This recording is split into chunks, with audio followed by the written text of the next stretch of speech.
Hi friends, welcome to Renna வீட்டு சமையல். ரென்னா வீட்டு சமையலில் இன்றைக்கி ரொம்ப சுவையான நாகப்பட்டினம் மீன் குழம்பு பார்க்கலாம். ரொம்ப சுவையாகவும் எளிமையாகவும் எப்படி செய்கிறதுன்னு வாங்க பார்த்துடலாம். நாகப்பட்டினம் மீன் குழம்பு பண்ணுறதுக்கு 4 டேபிள் ஸ்பூன் அளவுக்கு எண்ணெய் சேர்த்துக்கலாம். எண்ணெய் சூடாகி வரட்டும். எண்ணெய் சூடாகி வந்துட்டு இதில் 1 டேபிள் ஸ்பூன் அளவுக்கு வெந்தயம் சேர்த்துக்கலாம். வெந்தயம் நல்லா பொரிய ஆரம்பிச்சிருச்சு. 1 டேபிள் ஸ்பூன் அளவுக்கு சோம்பு சேர்த்துக்கலாம். அதுக்கப்புறமா பொடியாக நறுக்குன 20 சின்ன வெங்காயம் சேர்த்துக்கலாம். சின்ன வெங்காயம் சேர்த்துட்டு நல்லா கலந்து விட்டு வதக்கி விட்டுறலாம். வெங்காயம் பாதி அளவுக்கு நல்லா வதங்கி வந்துருச்சு. அதுக்கப்புறமா பொடியாக நறுக்குன 2 தக்காளி பழம் சேர்த்துக்கலாம். வெங்காயம் தக்காளி வதங்கிறதுக்காக கொஞ்சமாக கல் உப்பு சேர்த்துக்கலாம். கூடவே கொஞ்சம் கருவேப்பிலை சேர்த்துக்கலாம். சேர்த்துட்டு நல்லா கலந்து விட்டு வதக்கி விட்டுறலாம். நம்ம சேர்த்துருக்க வெங்காயம் தக்காளி நல்லா வதங்கி வரணும். அப்போ தான் மீன் குழம்பு ரொம்ப சுவையாக இருக்கும். நல்லா கலந்து விட்டு வதக்கிடலாம். நம்ம சேர்த்த சின்ன வெங்காயம் தக்காளி நல்லா வதங்கி வந்துருச்சு. அதுக்கப்புறமா கீரி வச்சுருக்கிற 2 பச்சை மிளகாய் சேர்த்துக்கலாம். பச்சை மிளகாய் சேர்த்துட்டு நல்லா கலந்து விட்டுறலாம். மீன் குழம்புல பச்சை மிளகாய் சேர்த்து சமைக்கும்போது மீன் குழம்பு ரொம்ப சுவையாக இருக்கும். அந்த பச்சை மிளகாலாம் அந்த மீனில் நல்லா ஊறி அந்த சாதத்தோடு நம்ம கலந்து சாப்பிடும்போது ரொம்ப ரொம்ப சூப்பராக இருக்கும். பச்சை மிளகாய் சேர்த்துட்டு நல்லா கலந்தாச்சு. அதுக்கப்புறமா இதில் மசாலா தூள்லாம் சேர்த்துக்கலாம். குழம்பு மிளகாய் தூள் 4 டேபிள் ஸ்பூன் அளவுக்கு சேர்த்துருக்கேன். காரமான தனி மிளகாய்த்தூள் 1.5 ஸ்பூன். கொஞ்சமாக மஞ்சள்தூள் சேர்த்துக்கலாம். அதுக்கப்புறமா உப்பு சேர்த்துக்கலாம்.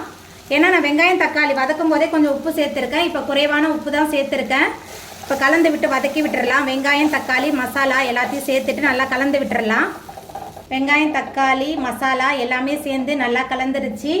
அதுக்கப்புறமா இதில் சின்ன லெமன் சைஸ் அளவுக்கு புளியை தண்ணியில் ஊற வச்சு கரைச்சி வச்சுருந்தேன். அந்த புளி தண்ணி சேர்த்துக்கலாம். கூடவே அரிசி கழுவுன தண்ணி கொஞ்சம் சேர்த்துக்கலாம். புளி தண்ணி அரிசி கழுவுன தண்ணிலாம் சேர்த்தாச்சு. இப்போ நல்லா கலந்து விட்டுறலாம். உப்பு காரம் புளி எல்லாமே உங்கள் சுவைக்கு தகுந்த மாதிரி நீங்கள் சேர்த்துக்கோங்க. அதுக்கப்புறமா ஒரு மூடி போட்டு வச்சிடலாம். எல்லாமே சேர்ந்து நல்லா கொதிச்சு வரட்டும். தேங்காய் பேஸ்ட் ரெடி பண்ணுறதுக்கு 1/4 மூடி தேங்காய் சேர்த்துக்கலாம். அது கூடவே 1 டேபிள் ஸ்பூன் அளவுக்கு சீரகம், கொஞ்சமாக கருவேப்பிலை, இது கூடவே 10 போல் சின்ன வெங்காயம், கொஞ்சமாக தண்ணி சேர்த்துட்டு நல்லா அரைச்சிட்டு வந்துடலாம். குழம்பு நல்லா கொதிக்க ஆரம்பிச்சிருச்சு.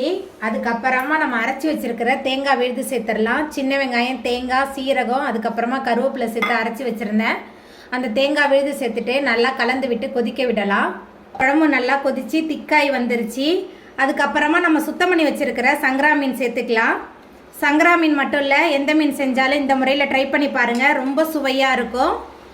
மீன் சேர்த்துட்டு கலந்து விட்டுட்டு ஒரு 5 நிமிஷத்துக்கு வேக விடலாம்.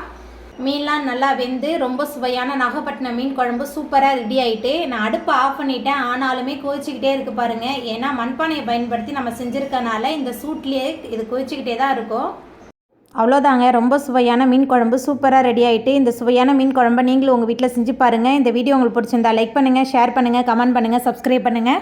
அப்படியே பக்கத்தில் உள்ள பெல் பட்டனை கிளிக் பண்ணிடுங்க. நன்றி.